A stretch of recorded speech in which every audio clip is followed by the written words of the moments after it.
వివిధ వయసుల్లో రకరకాల పరిస్థితులను బట్టి రకరకాల పేపర్స్ మనం వాడుతూ ఉంటాం. చిన్నపిల్లలు 4 రూల్డ్ పేపర్ మీద రాస్తారు.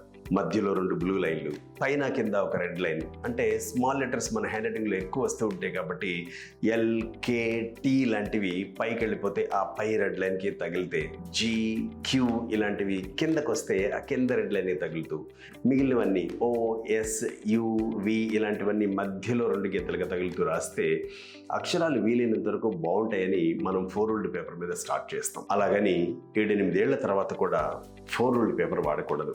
మెల్లగా డబుల్ రూల్డ్ పేపర్కి వచ్చి, డబుల్ రూల్డ్ అంటే పైన కింద రెడ్ లైన్ తీసేస్తున్నాం. దాని తర్వాత సింగిల్ రూల్డ్ పేపర్, దాంట్లోనే మధ్యలో పైకి కిందకి అన్ని 3 జోన్స్ని వాడుతూ, కొన్నిసార్లు డాటెడ్ పేపర్, ఆ చుక్కల్ని కలుపుతూ ఇక్కడి నుంచి ఇక్కడి వరకు, అక్కడి నుంచి ఇక్కడి వరకు. ఈ అన్ని పేపర్స్లో అద్భుతమైన పేపర్ 7-8 ఏళ్ల వయసు పైన పడ్డ వాళ్ళకి సింగిల్ రూల్డ్ పేపర్. ఏ సైజులో రాయాలి, ఫ్యూచర్లో వైట్ పేపర్ మీద రాయడానికి ఎలా రెడీ అవ్వాలి అని మనకు నేర్పించేది సింగిల్ రూల్డ్ పేపర్.